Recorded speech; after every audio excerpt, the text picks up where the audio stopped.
I'm Chris. That's Pat. This is Painting Corners, and I'm really excited about today's episode. We got a lot to get into. Obviously, those who may have missed it, Pat and I do an annual bet, and we pick a player from the Yankees, a player from the Guardians. Yeah. We pick a stat, and we decide who's going to win, or we don't decide. They decide who's going to win.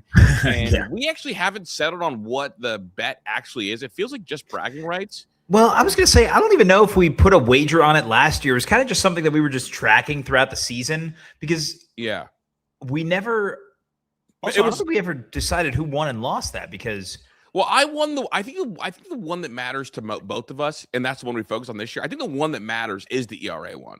Like that's the one that we're so invested in because instead of it being an everyday thing, it's like every 5 days. Every 5 days. This year, we picked Cam Schlittler versus Gavin Williams, and at least at this point in time, they are lined up to pitch on the same days, which makes that bet even better. We do have a lot, though, outside of Guardians, outside of Yankees to talk about. Right now, Boston is ass and Hogdale's in tears. Sorry, Z. There is one qualified hitter across all of Major League Baseball without a hit. Can you tell me who it is? Caleb Durbin has entered the chat.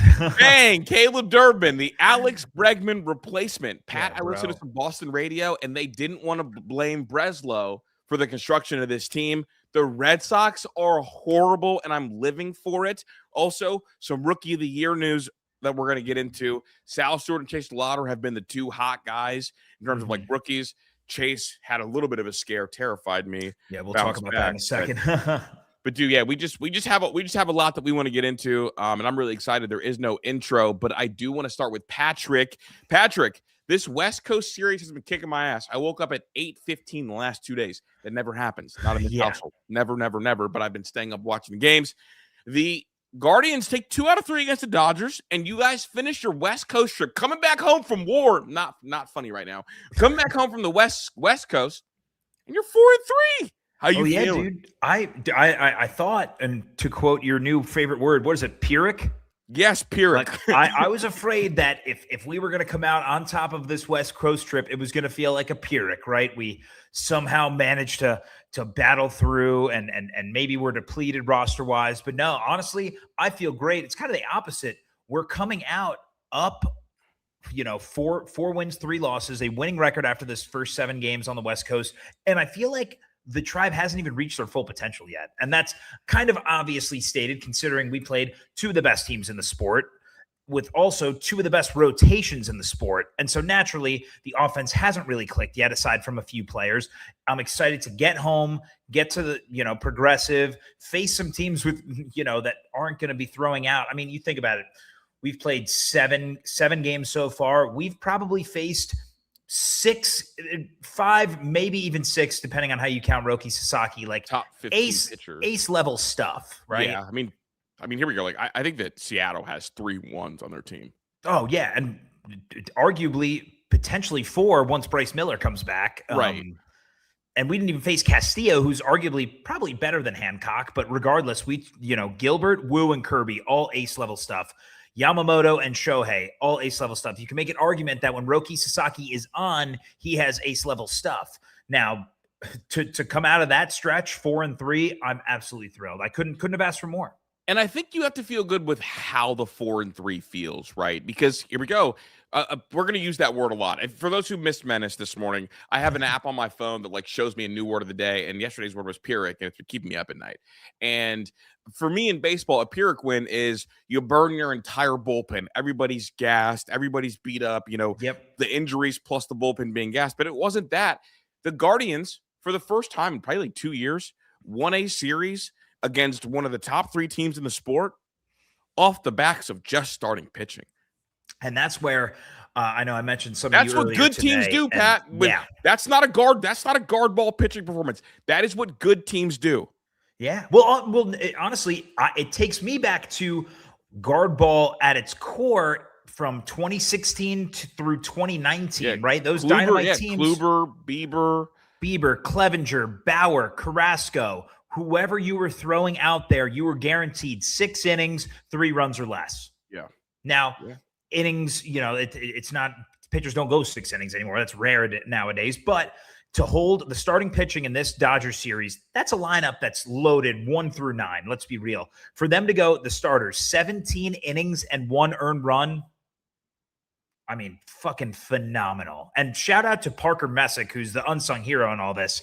For him as a rookie, or sorry, not a first year as a full-time he's got rookie starter. Status. I think he still does too. He's got rookie status. For a rookie, first start of the year, coming on the road against that lineup, I think he, to me, deserves like all 3 stars from this series. Like that, him to shove the way he did was fucking awesome and much needed too. Literally 0 nibbling. Like he just went and got it. And to not nibble against that lineup is so rare. And I think honestly, kind of set the tone for the rest of that rotation. Because I mean, Gavin Williams didn't nibble. No, and Bieber probably didn't really nibble either. But no, not Parker, as much as Parker walked 0. Dude, walking 0 is huge. And like Bibee nibbled way more in his first start against Seattle than I thought he did against LA, which I was happy to see. Now he only went 4 innings. I think that was a little bit of concern with the injury and his shoulder. Didn't want to overwork him the first 2 starts of the year. But like, I thought he looked way better than he did in Seattle. Obviously, Gavin looked a million times better than he did in Seattle. But like Parker, for him to come out in game 1 and throw the way he did, absolutely set the tone. And Chris, it's something I've said, and I know I've said it to you being a Yankee fan, whenever the Tribe starting pitching in the last 3-4 years has faced a team with an elite lineup like the Dodgers, like the Yankees, like the Astros, back in the day, it felt like these pitchers, Bibee, Gavin, even like Cal Quantrill, whoever was starting at the time, were constantly trying to make the perfect pitch, right? And so worried about missing over the heart of the plate and getting beat that they found themselves behind in counts, walking guys on, and like setting themselves up for short outings where they get beat by some big innings when you put guys on with free passes. For Parker to kind of establish that, I don't care who's in the batter's box, I'm going to throw strikes and kind of force you to get on. To me, that was so huge for the mentality of the starting rotation. And like being a lefty on top of it, like if you're a lefty against the Dodgers, I think you can afford to attack guys because you're going to get that left on left versus Ohtani and that left on left versus Freeman. And I think Tucker. And Kyle Tucker. And to me, those are the 3 best hitters. Yeah. Oh, without a doubt. Like left on those 3. And then it's like, all right, everything else, let's get it going. I do want to just real quick, and I don't want to turn this into like a slander your boy thing. I know we're in a great mood, but I do think that something is really, really important. And I think Gavin Williams is a morpher and not a leader, right? And I mean that in the best way possible. And I think, and this is what I think happens. I think that last year, the rotation took on the personality of Bibee. I think Bibee is at his best when he is nibbling a little bit and forcing weak contact because his stuff is not as electric as Gavin Williams. I think that personality bled through to some of the other guys, except for Logan Allen for some reason, who lived in the zone like he was just a freak and a monster. Because last year, Gavin Williams tried to nibble a lot in the first half, and he led the league in walks. Mm-hmm. Having Parker Messick, because Parker Messick is not a nibbler, never been that way, because he's never been at a level where his stuff wasn't playing really well. And I think him opening up was like, dude, look, like, I don't nibble. None of you guys nibble either. And I think personality-wise, attacking the zone really matters. So I do think that, like, tones are set by whoever the first one to go in a series is. Yeah, no, I absolutely agree with that. And I think that maybe could be the issue with Bibee in terms of being the ace of the staff, is that he doesn't always come out and set the tone like that, where I feel like Parker Messick did such a great job. And you know me, I love Bibee, and I do think that is something that he needs to work on. We saw his attitude last year not be great at times in the dugout, kind of openly frustrated with himself, with management, whatever it was at the time. So it's like, yeah, you can't really have that. I think you're absolutely right. Gavin is a guy that kind of feasts off of when others in that rotation are doing well. So huge for Parker, a rookie, to really step up and kind of provide that for us this series. Yeah. What do we say? X-Dog? Parker's got X-Dog, dude. And really, all of these starters, I think, not really Cantillo, but when they're on, Cantillo's like your guys' Will Warren. Yeah. because here we go. Like in my rotation, like I think Max is a dog. He wants to live in zone. He wants quick innings. He's going to come after you. He trusts every pitch. But he's a pitcher's pitcher, but he's got like supreme confidence in every pitch being an out pitch. Schlittler is barrel down your throat. Like, let's go. Yeah. Ryan Weathers, barrel down your throat. Let's go. Luis Heel, when he's out there, I'm going to throw this. Don't know where it's going. Not even trying to make a good pitch. I just don't think you can hit it. Like, those guys are all like that. And Will Warren is kind of like our Tanner Bybee. No, our Cantillo. Yeah, between Cantillo and Bybee. To me, Bybee is a dog when he has the right mental makeup. We've seen him at times when he's dialed in. I mean, the end of last year, he had a sub-2 ERA, I think, in the month of September last year, heading into the playoffs. Like when he's dialed, I think when he's dialed though, he paints. Like when he's dialed, he makes really, really good pitch after pitch. Like he's not like a whiff monster. I feel like, unless I'm tweaking.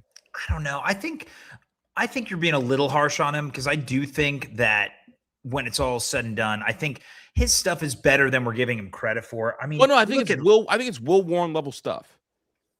Yeah, I think it's a little better, but maybe that's just me. Well, and I guess by Will Warren level stuff, it's like he's not dominating you with a fastball. Like Parker Messick has a unique fastball and a super unique changeup. Yeah, Gavin Williams might have a top. I mean, the fastball he showed yesterday was a top 5 fastball in the sport. Dog, I sent you. I've been thinking about that pitch to Teoscar Hernandez since I saw it. Mm-hmm. It looked like the Greg Maddux scuff ball two seam, but it hit 99. Dog, it's funny because I know I've mentioned this to you, and I've said this to all my Yankee friends back home. Just the build of Gavin Williams, his stature on the mound, and the way he throws. It's always reminded me now for 3 years of little Garrett Cole, and I feel like the step that we could see Gavin take this year could be the step that Garrett Cole took when he got to Houston, right? That Dude, to me, it's not Garrett Cole. So you go ahead on that one. To me, he's like thick glass now. That's fair. I've always, I don't know what it is. I've always seen Garrett Cole. Maybe it's because I've watched so much Yankees over the year that Dude, I think Chase Dollander looks just like Garrett Cole to me. Okay, like that's that, and maybe it's. I don't know. I feel like Gavin's fastball has more downhill tilt than Garrett's. Well, it does.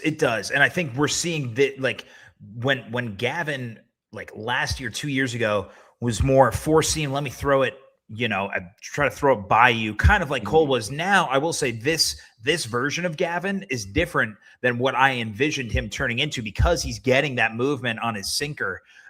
That's really just diving back over the plate against righties. Like, dude, I think of and again, velocity wise, it's nowhere close, but like Corey Kluber made a living off that during his peak of powers, right? Just absolutely dotting the outside corner to righties with that 2-seamer. And for Gavin to show that at 99 last night, it's absurd. Dude, I'm watching the Twins game, bro. Is that Clemens just got thrown out? Cody Clemens. Bro, he went to dive into second, and his hand got stuck underneath his, it went down. Yeah, and then his nose hit the ground so hard and slid on his nose that his whole nose is bleeding now. Jesus Christ! Yeah. Wait, bro. what's the How many Ks? I need Is Cole Reagan still in the game? That's what I need. Yeah, to know. bro. Clemens just hurt himself, and I think he was safe too. Oh yeah, I just got the update called stealing. That's actually so funny. All right, I need one more. I think what is that? 6 strikeouts for Ravens. Yeah, 6 Ks. He's at 80 pitches. Fuck, dude. If he doesn't come out, well, no, he's about to get this. No, he's getting this next batter because Clemens was safe. They challenged. Oh, they're going to review it. Okay. Yeah. Well, this is huge then for me because he might not get to. He's not going to go back out there. Yeah, I need the strikeout then, dude. Fuck. I have him 7+. Yeah. Need one more. Yeah, bro. Dude. Really all knows. But you guys have the Cubs home open. You have the Cubs at your home opener. Are you a Horton guy, the kid that made his debut last year? Dude, he's like 70 innings or so and had a 2.8 ERA, I think.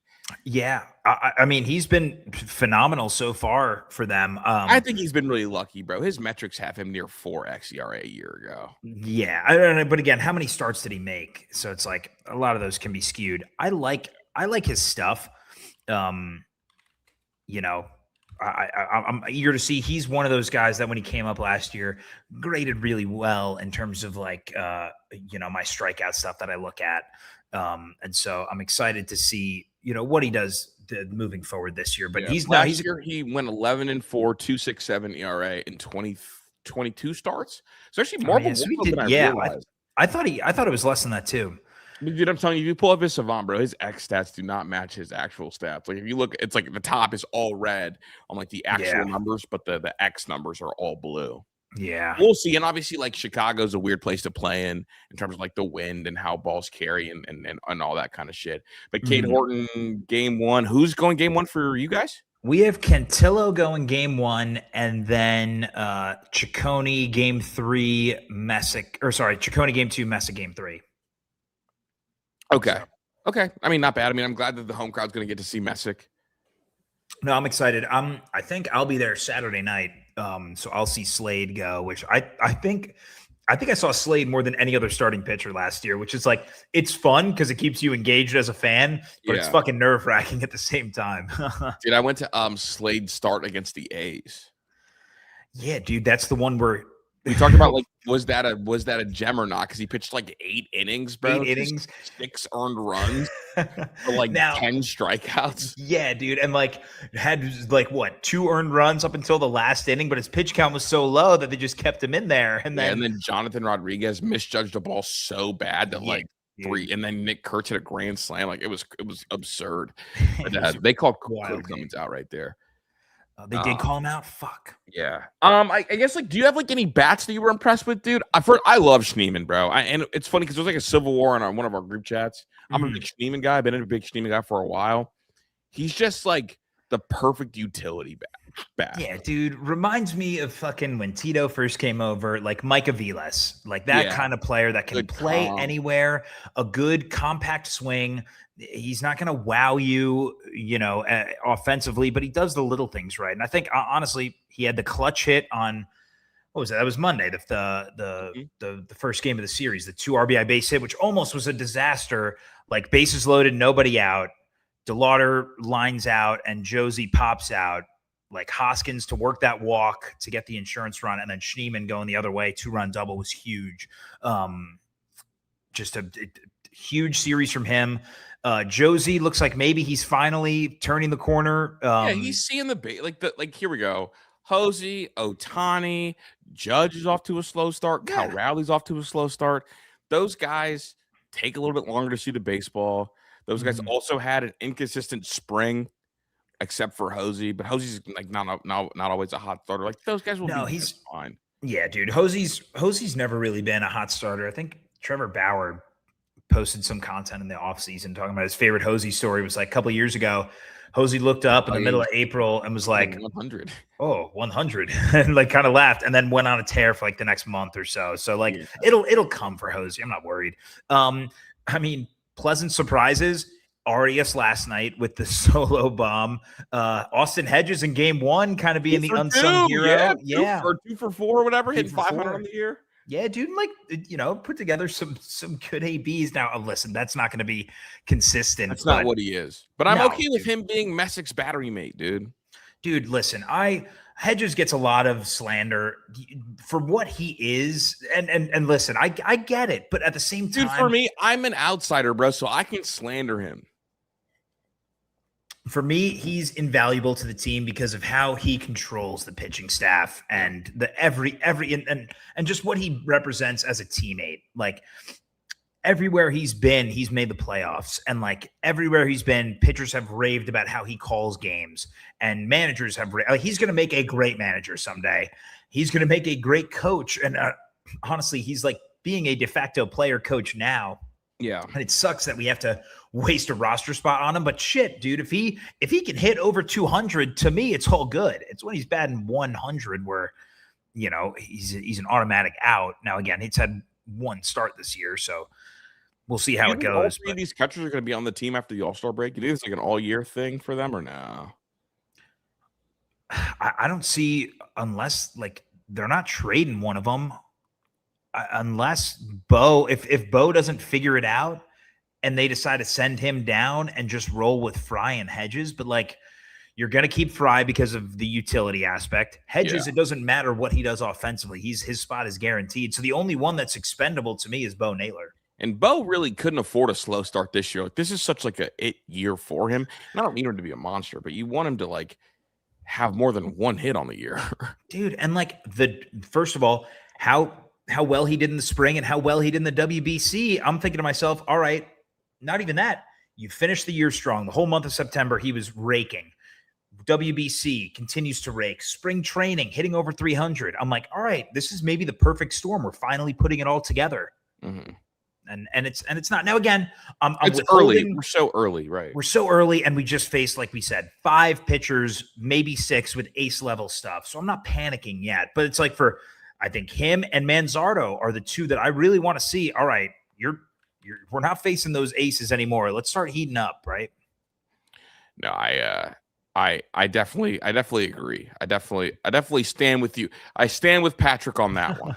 It's funny though, because like you look up and down this lineup, and I'm like, Chase was kind of, a non-factor in the series, obviously going down with the injury, limiting his impact in the series. But like, aside from that, like you said, Schneemann had a good series, and Kwan. I feel like that's pretty much it in terms of who was consistent this series. We're good on Kwan and center, right? We're not doing that anymore. Like we have put that away. Dude. I think we've put that away, and I will applaud them if they have put it away for acting quick. Yeah, I hope so. I mean, what he played left the whole Dodgers series. No, not game 2. He played center. Oh, game 2, he almost had a fucking routine. He almost dropped a routine pop-up, dude. Yeah. And I literally am watching this. I'm like, oh fuck. Like, I think he's cooked in center. It's just I don't think he's accustomed to how the ball spins in center. Yeah, exactly, dude. Like in center, you get way more knuckleballs and way more backspin. In left and right field, you get all the side spin. Yeah, and it's naturally trailing to you. So it's like it's just easier to read. I played right field in high school. Like that shit was it was easier to read than center field. Whenever we would take reps in center, I always felt like just easier to read the ball. So yeah, I agree. And I think hopefully that settles it. He's good in left, and he's a 4-time Gold Glove Award winner. I don't know why we entertained this in the first place. It was really for value in case they're going to trade him. So you have a lesser chance of trading him if he's in left anyway. So I mean, for Guardian fans that want to keep him, that should be a plus. Keeping him in left is a plus. Yeah, exactly. Like I'll say it, like Schneemann and Angel are likely better center fielders than Kwan is. Not that they're better defenders overall. They're just better center field profiles. Because again, they've also played the position more frequently in the last 5 years, whereas Kwan has only been a left fielder. Like, to me, the move just never made sense. And so I hope that this 2-series trial run is over and we can just stick Kwan in left and be done with it. Yeah, no, that's real. Okay. Just a couple things before we talk about my Yankees. Mm-hmm. Shout out to the Boston Red Sox for being, oh my God, atrocious. They're now bottom in the American League East. The very bottom. They are 1-5 after getting swept by the Astros in a series where they had Crochet going. And these games didn't feel particularly competitive. 8-1, 9-2. Then the most competitive one being your Crochet start, 6-4. It looks like a disaster over there. You also have some disciplinary stuff happening with Carlos Narvaez, I guess. Mm-hmm. You got some discipline issues. Don't know what the fuck's going on there. How shocked are you, or are you not surprised at all by the very slow start from the Red Sox? I'm a little surprised, right? I think we both didn't have them finishing last in the AL East. And now I'm not saying that they will finish there. I thought they were in competition for third. Yeah, I think same. And what's surprising to me is, first of all, the pitching. Like, they're, like you said, those games weren't close. And Houston does not have the lineup that Houston once had. And they were fucking putting runs on left and right. It's more than 6 runs the entire series in each game? Yeah, the least they scored was 6, and that was against Crochet. And he still got banged around. I think he allowed 5 earned yesterday. Yeah, dude, allowed 5 earned, dude. He hit Alvarez, too, which was like, oh. Yeah. But again, and Alvarez, crazy hot start. Alvarez, there hasn't been a hitter in the history of the MLB that is better against Boston than Alvarez. His batting average against Boston is over 400, and his slug is like 700 against Boston, dude. Dude, it's wild. He's such a fun hitter. He's like legitimately what I envision, like growing up playing Mario Baseball. Like Mhm. Bowser was the best hitter. Like he could hit for contact and power. It's like that's what Yordan Alvarez is. Like there's no way to get him out, I feel, when Dude, he's on. he is to them what Devers was to us. 1000%, dude.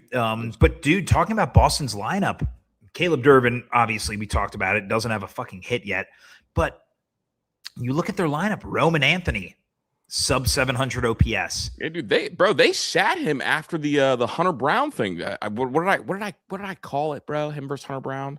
The immaculate The immaculate matchup. That's what it was. Yeah, 9 pitches, 9 strikes, 3 strikeouts. Yeah, dude, absurd. So he actually didn't start the game, but they did bring him in for IKF later on, and he had a pinch hit home run. Yeah, first bomb of the year. Due for him, but it's like Trevor Story, 4 for 29 to start the year. Wilson Contreras, what a bust that is looking to be. Jaron Duran, another guy that struggled out of the gate. He's 3 for 18. Marcelo Meyer, 3 for 15. Like no one for them is hitting aside from Willie Abreu. Like it is a bad deal for a team that again was supposed to have at least a competitive lineup. Like I didn't think they would be this bad. I thought their offense last year was anemic at the end of the year. And one of the Boston fans' disses to, Cam Schlittler going crazy was, well, that's basically a quad A lineup. Wait till, we're back next year with a real lineup. You know what I'm saying? And then the lineup got worse. And here's where I'm at.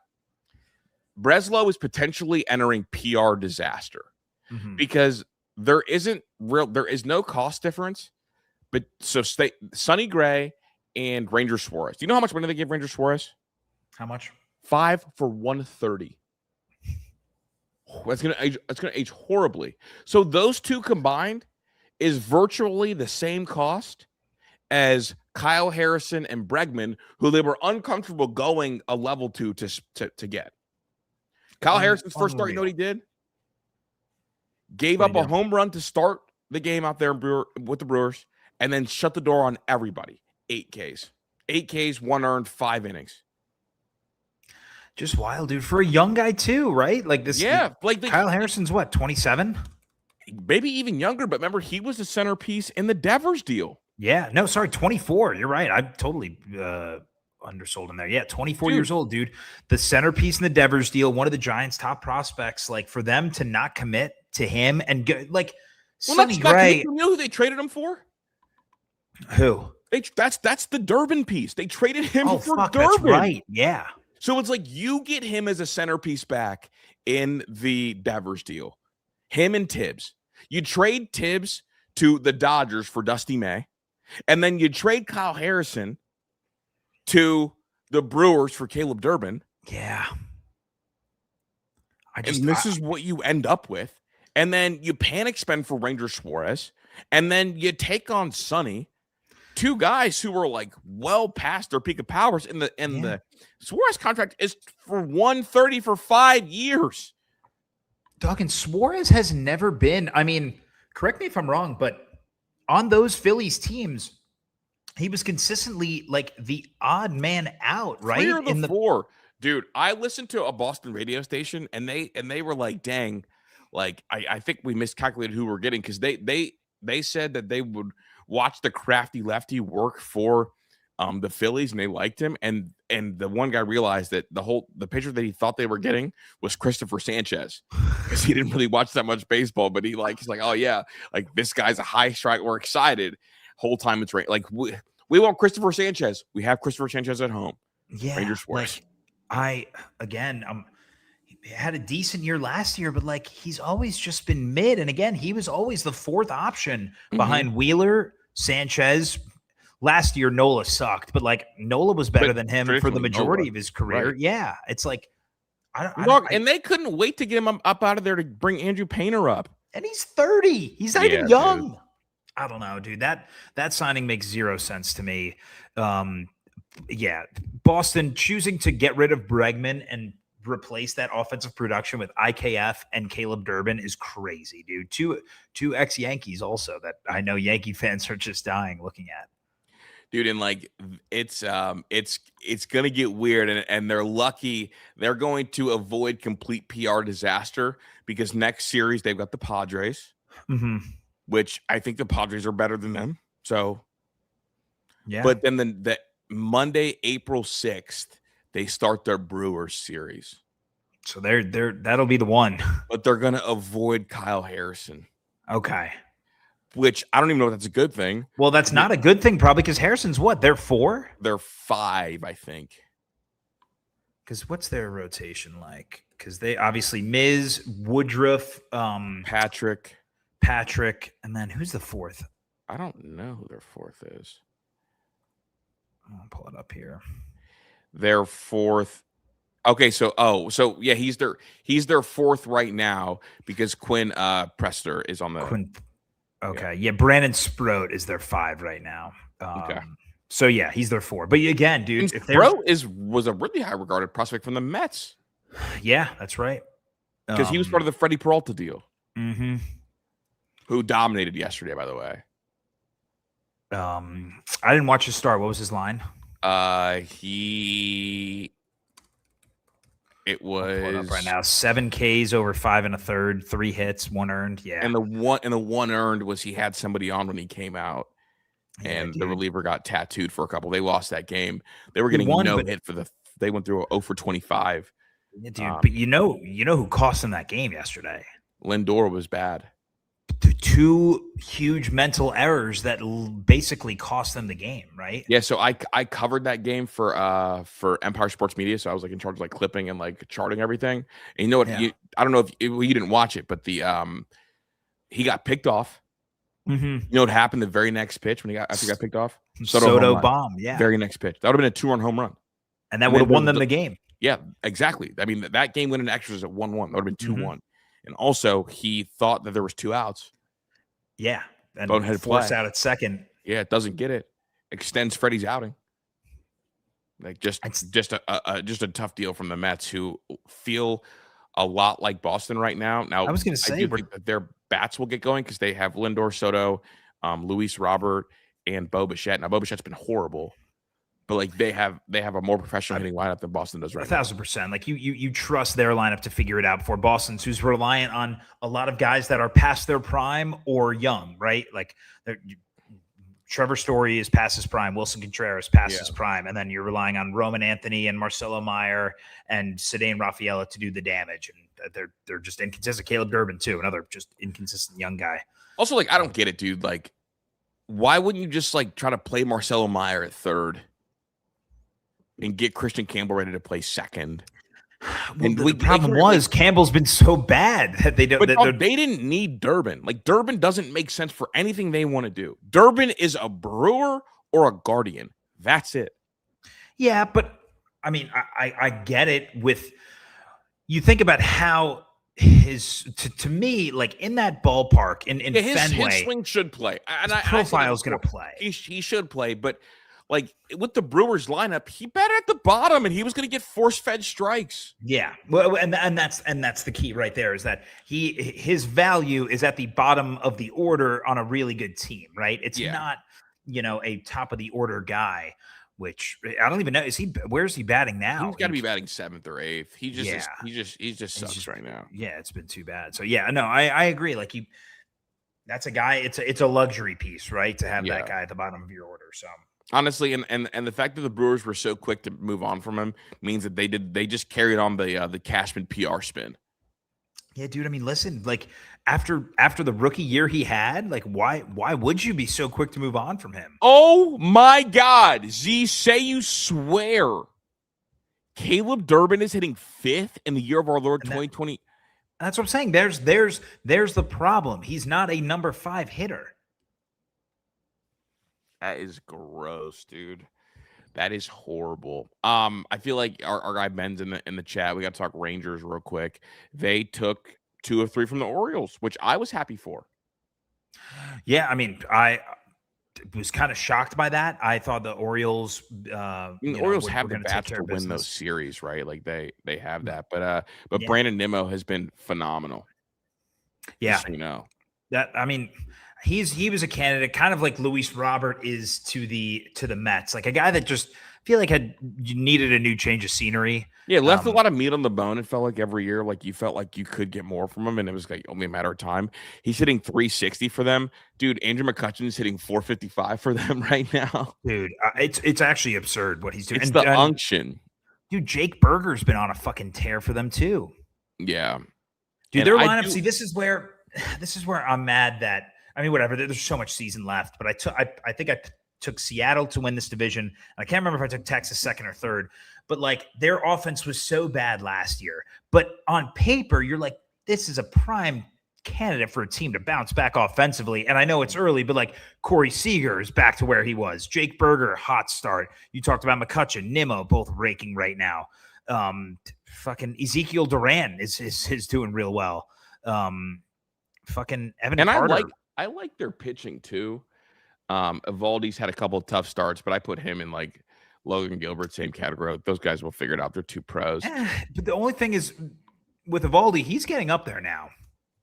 How old is Evaldi? Like 30? Oh, he's 36. He's 30. Yeah, that's what I'm saying, dude. It's only a matter of time before like. Is it gonna be? He's not a velo monster though. He knows how to pitch, bro. It's not gonna be off a cliff, dude.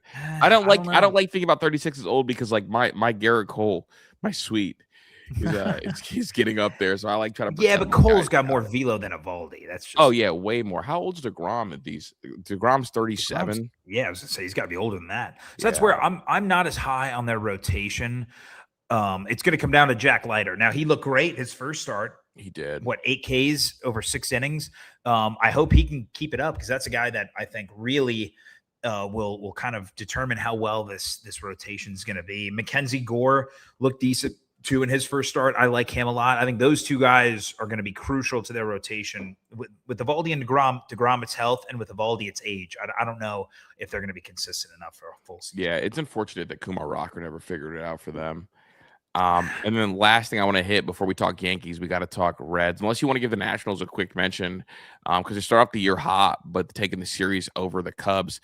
But then they lost 2 of their last 3 against the Phillies.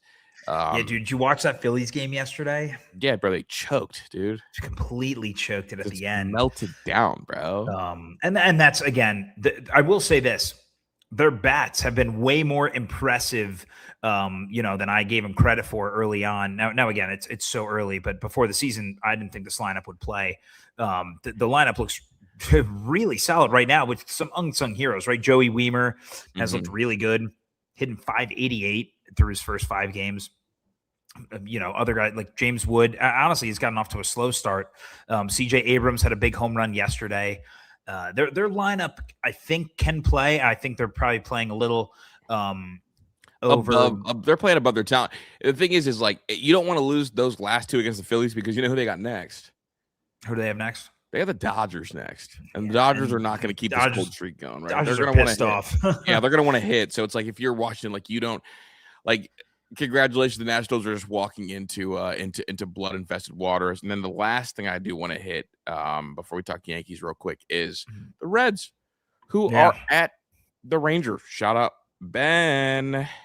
That was a tough series for the Reds after taking the series opener against Pittsburgh. The bullpen is a big struggle for them, and it kind of was last year too. A reason they kind of didn't do any damage against last year. Their bullpen, I feel like their bullpen got worse down the stretch because they had to overtax them. Well, exactly, and that comes with starting pitchers not being able to stay healthy, right? And it's all a trickle down effect. And we know how Tito loves to use his bullpen, and when guys aren't performing, it's going to be tough for him to kind of manage the way he wants to manage. So, I mean, for the Reds, dude, if you score 4, you win. You should. That's the rule, bro. Like the only time they went over 4 runs this year is against Boston, and like the Pirates. I mean, Pirates scored 8-3, 8-3 the last 2 of the series. Just went absurd. And if you're not hitting and there's so much pressure on your bullpen, you know how it goes. Like when the bullpen's out there in a high leverage situation day after day after day, that's a lot of strain, dude. Yeah, 1,000%. And basically it comes down to who's going to hit besides Sal Stewart. Right. And Sal Stewart being their best hitter in terms of approach should never be the case as a rookie. No, dude. I mean, he's a professional. Bro, it feels like Votto, bro. Like the Yeah. approach, everything is so calm. Like Mhm. no issue taking a strike if it's not his pitch. And if you make a mistake, he'll rope one. So like I don't know. He's been a blast to watch. Obviously, I've got that bet opened up. But next, it's Singer versus Score, Louder versus Rocker, and then Burns versus Leiter. So to be honest, bro, like you got to feel good if you're the Reds to either take 2 out of 3 or sweep. Well, we said that last series against Pittsburgh after winning game 1 and then, completely shouldn't have bet. Now, I know one of those games was against Skiing, so that was kind of a yeah, and it was a loss, it was a Skeen skip back game. Yeah. But I don't know, dude. I mean, I think of those matchups. I'm giving Gore the advantage in game 1 for Texas. Game 2 is a toss-up, right? We don't know what we're going to get from Kumar Rocker, and Louder's another young guy for Cincinnati. Now, I like Louder more than Rocker. Rocker's got a fastball that doesn't inspire me, and that's like his best pitch. That's cool, but like I think you got to feel good if you're Cincinnati, even though Vegas likes I think Vegas actually likes the Probably, Rangers, dude, because even that last game, it's Leiter versus Burns. Like that's a toss-up.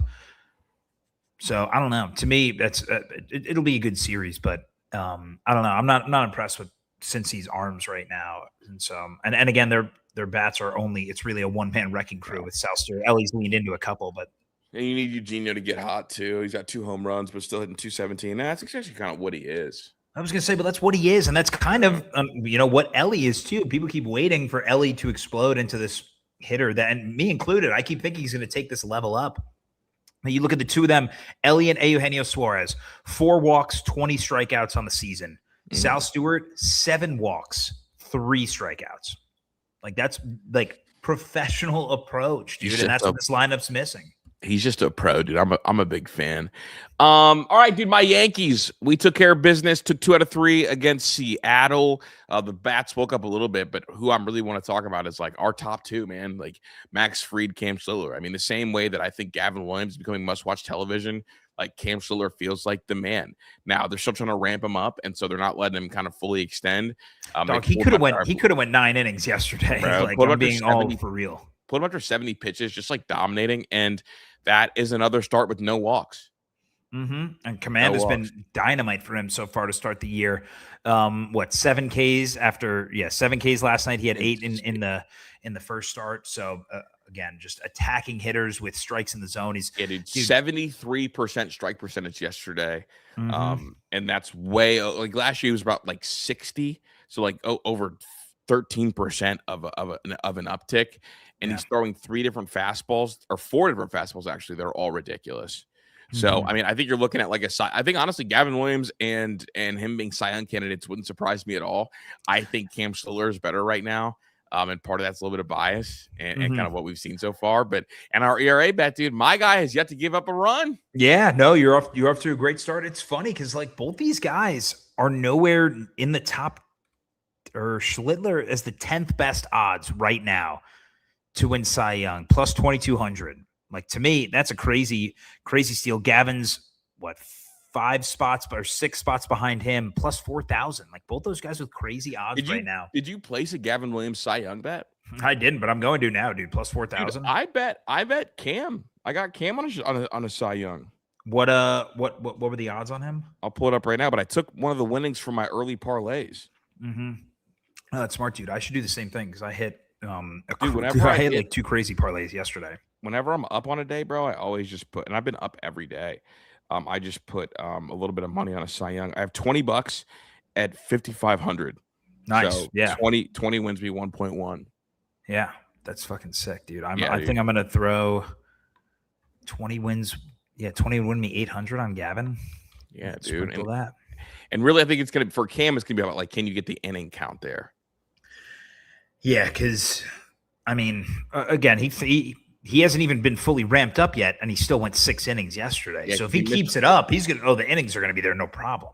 Yeah, well, I guess I worry about the back, right? Because he's like, I guess I worry with skinny flamethrowers. It's always been, we've talked about that at great length. Yeah, we're a fan of the thicker pitchers, right? The Scooble build. Yeah, dude, like the give me Scoobs, dude. Yeah, you need, yeah, and that's where again I love Gavin because he's got that sturdy, girthy build, right? 6'6", 250. Like Yeah, dude, not worried about he's that. a fucking big kid, bro, and like with Big the rig, baby. big rig, and like with um, Cam, like we've already seen like him miss a couple starts from throwing too hard. yeah. But if you comp their stuff, Gavin Williams 64% strike percentage, so that's Mhm. actually a little lower than I thought it was. Well, because I mean that's so heavily dependent on last night's start. Like the first start, what? No, that's just from last night. Just from last. I thought you meant on the season. Yeah, No, yeah. 64% last Yeah, I mean, he night. still had what? I think 3 walks last night. So like, Yeah, he had the 3 we had 3 walks, but over 7 innings, and then he generated what is that? 16 whiffs? Holy fuck. mhm. Yeah, dude, he was fucking dynamite last night. Cam 13 whiffs, and I think he pitched 1 less inning. Yeah, well, 2/3 of a less inning. Yeah, and honestly, Gavin probably could have went longer too. I mean, I think he had what? 8, I mean, again, you're never seeing guys go deep into games, which is one Dude, of my 80 biggest. 85, dude. Yeah, He had 85 pitches. Like he could have went complete absolutely game could have went shutout, bro. 1000%. Could have went complete Um, game shutout, dude. He was dialed, but And who knows if the score was maybe 6-7 nothing, maybe you leave him out there to try to get it. But I get it in yeah. a one run or a close game, which you know, Cade Smith, a little worried. Dude, he's not enough of a psycho to be a closer, man. Here's my thing too, and we've seen now the first game was a save opportunity. The last 2 appearances have been non-save opportunities, and I have said this for years now. I hate throwing relievers, or sorry, I hate throwing closers in non-save opportunities. Yeah. It's just they're mentally not there. So like, I, I don't know. To me, I'm not worried about it yet. Plus, we saw Class A do this a couple years ago before he really dialed it in. This is pre-gambling Class A, so. Yeah, no, I got you. Let's wrap it, dude. That's good. That's a good show. That's a good 46 minutes of Painting Corners. We'll be back maybe this weekend. If not this weekend, we'll be back on Monday or Tuesday. So, Yeah, absolutely. you know what to do. Like, sub, tap in, leave a 5-star review, all that, and then some. I'm All the Chris. good That's stuff. Pat. Strike 3. Strike 3. We're out. Oh,